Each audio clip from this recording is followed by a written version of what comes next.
ঢোল তাল পেপাৰ মাতত মুখৰিত যোৰহাটৰ চৰকাৰী উচ্চতৰ মাধ্যমিক বালিকা বিদ্যালয়ৰ চৌহদ।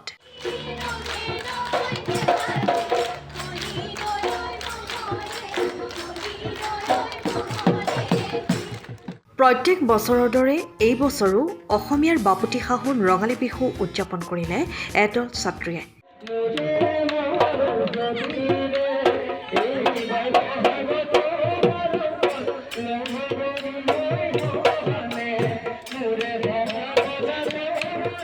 প্ৰত্যেক বৰ্ষতে ৰঙালী বিহুত যোৰহাটৰ ঐতিহ্যমণ্ডিত ছাত্ৰী বিদ্যালয় যোৰহাটৰ চৰকাৰী উচ্চতৰ বালিকা বিদ্যালয়ে বিদ্যালয়ৰ চৌহদত আয়োজন কৰি আহিছে মুকলি বিহু।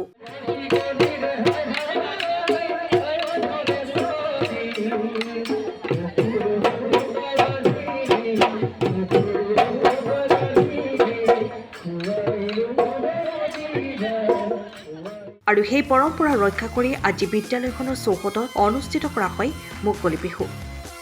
ঢোল তাল পেপাৰ মাতত ৰজন জনাই যায় সমগ্ৰ বিদ্যালয়ৰ চৌহদ।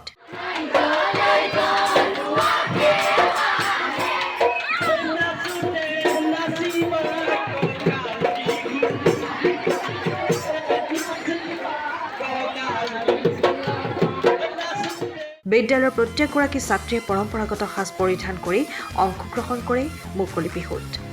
আনহাতে এই মুকলি বিহুৰ লগত সংগতি ৰাখি জেতুকা বোলোৱা পৰম্পৰা ৰক্ষা কৰি বিশেষ প্ৰদৰ্শনী অনুষ্ঠান অনুষ্ঠিত কৰা হয়। তদুপৰি ছাত্ৰী আৰু প্ৰাক্তন ছাত্ৰী শিক্ষক গোটৰ দ্বাৰা প্ৰদৰ্শনী অনুষ্ঠিত কৰা হয়।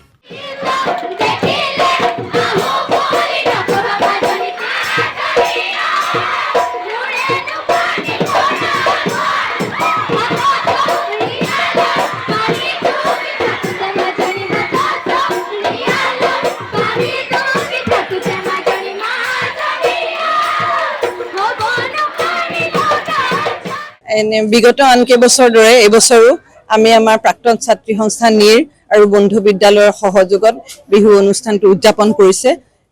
কিন্তু আমি কৰিছো এইটো কাৰণে সকলোৰে লগত লৈ বিহু এটা সমন্বয় বাৰ্তা প্ৰেৰণ কৰা উচিত সমাজলৈ, আৰু সেইকাৰণে এইটো আমি অকলে নকৰি প্ৰতি বছৰে বন্ধু বিদ্যালয় আৰু আমাৰ প্ৰাক্তন ছাত্ৰী সংস্থা নীৰ যিহেতু সদায় অভিভাৱকৰ দৰে তেওঁলোক আমাৰ লগত আছে, আৰু সেইকাৰণে তেওঁলোকৰ সহযোগত আমি একেলগে এই অনুষ্ঠানটো আজি উদযাপন কৰিছো। আৰু বিহু অনুষ্ঠানটো উদযাপন কৰোঁতে প্ৰথম 1 এপ্ৰিলৰ দিনা আমি বিদ্যাৰম্ভ কাৰ্যসূচী যেতিয়া আৰম্ভ কৰিছো, সেইদিনা আমি মনস্থ কৰিছো যে ছাত্ৰীসকলক ইয়াৰ যিজন আছে মেঘালী ফুড প্ৰডাক্টছ, তেওঁৰ যিগৰাকী এণ্টাৰপ্ৰেনিয়ৰ, সেই এণ্টাৰপ্ৰেনিয়ৰ গৰাকীক আমি এটা অনুৰোধ কৰিছিলো যে তেওঁৰ সহযোগত আমাৰ প্ৰতিষ্ঠা দিৱসতে আমি বিহুৰ লগত সংগতি ৰাখি এটা ট্ৰেইনিং প্ৰগ্ৰাম আমি কৰিম, আৰু সেই ট্ৰেইনিংটো ফল মূল সংৰক্ষণৰ যিটো প্ৰায়োগিক প্ৰশিক্ষণ, ঠিক সেই প্ৰশিক্ষণ কাৰ্যসূচী তেওঁৰ আণ্ডাৰত হৈছিল ছাত্ৰীসকলক দিয়া হৈছে। আৰু সেইটোৰ জৰিয়তে বিভিন্ন তৰহৰ আমাৰ দেশীয় ফল মূলেৰে চৰ্বত আৰু বিভিন্ন যিবোৰ ফাষ্টফুড আজিকালি ল'ৰা ছোৱালী যিটোৰ প্ৰতি আকৰ্ষিত, সেইটো কেনেকৈ স্বাস্থ্যসন্মতকৈ বনাব লাগে তেওঁ সেই বিষয়ে দিব। আৰু এতিয়াৰ পৰা আমি আজি সেই কেন্দ্ৰটো মুকলি কৰিছোঁ সকলোৰে উপস্থিতিত। এতিয়াৰ পৰা প্ৰতি শনিবাৰে আমাৰ ছাত্ৰীসকলক তেওঁ নিজেই কেনেকৈ থলুৱা ফল মূল সংৰক্ষণ কৰিব লাগে, সেইখিনি পেকেজিং কৰি কেনেকৈ বিক্ৰীৰ ব্যৱস্থাত তেওঁ সহায় কৰিব, আৰু লগতে যিখিনি ফল মূল যিখিনি লৈ পেলাই আমি পৰিকল্পনা কৰিছোঁ, সেইখিনি আমি নতুনকৈ এতিয়া আমাৰ বিদ্যালয় চৌহদত ৰুই লোৱাৰ পৰিকল্পনা কৰিছোঁ। আৰু মাতৃসকল তেওঁলোকৰ অলৰেডি সেইখিনি আত্মসহায়ক গোটত আছে, গতিকে সেই গোটখিনিক আমি লগত লৈ তেওঁলোকলৈ এটা বাৰ্তা ছাত্ৰীসকলৰ জৰিয়তে দিম, আৰু তেওঁলোকক আমি বন্ধত যেতিয়া মাজত সময় পাওঁ আমি সেই প্ৰশিক্ষণৰ ব্যৱস্থা কৰি তেওঁলোককো বিক্ৰীৰ সুবিধা দিম। আমি ভাবিছোঁ সমাজে সেইটোৰ দ্বাৰা আমি সমাজলৈ এটা ভাল বাৰ্তা প্ৰেৰণ কৰিব পাৰিম। অনুষ্ঠানটো আপোনালোকে দেখিছেই, বিহুৰ এটা পৰিৱেশ সৃষ্টি কৰা হৈছে। এতিয়া সততে সমাজত শুনা যায় যে অসমীয়া ভাষা সাহিত্য সংস্কৃতি সকলো সংকটাপন্ন।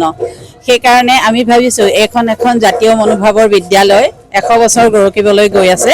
ইয়াতে যদি আমি তেওঁলোকক জাতীয় সাহিত্য সংস্কৃতিৰ বিষয়ে অকণমান সজাগ কৰি পঠাব পাৰোঁ, তেতিয়া নিশ্চয় আমি আশা কৰাৰ দৰে আমাৰ সমাজখন আমি পাম।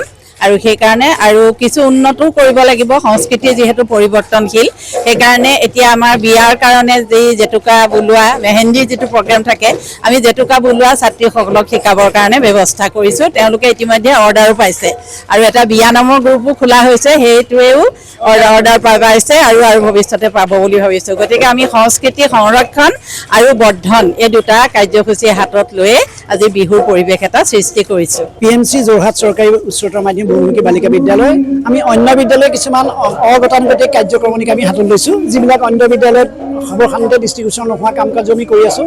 আমাৰ অধ্যক্ষা মহোদয়া, বিদ্যালয় পৰিচালনা সমিতি, প্ৰাক্তন ছাত্ৰী সংস্থা সকলোৰে মানে সমূহীয়া উদ্যোগত বিদ্যালয়খনৰ আন্তঃগাঁথনি উন্নয়নৰ পৰা আৰু শৈক্ষিক উন্নয়ন সকলো দিশত আমি কাম কৰিব কাৰণে চেষ্টা কৰিছোঁ। আৰু নতুন শিক্ষা NEP 2020 যিটো ব্যৱস্থা, সেই ওপৰত আগৰাকী আমি শৈক্ষিক প্ৰশিক্ষণৰ পৰা অন্যান্য আনুষংগিক সকলোখিনি কাম কাজ কৰি বিদ্যালয়খন যাতে এখন শ্ৰেষ্ঠ বিদ্যালয় প্ৰতিপন্ন হয়, কলা সংস্কৃতি হ'লে আগবাঢ়ি যায়, তাৰ কাৰণে আমি যথোপনাচে চেষ্টা চলাইছোঁ।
ৰঙালী বিহুৰ আন্তৰিক শুভেচ্ছা জ্ঞাপন কৰিলোঁ।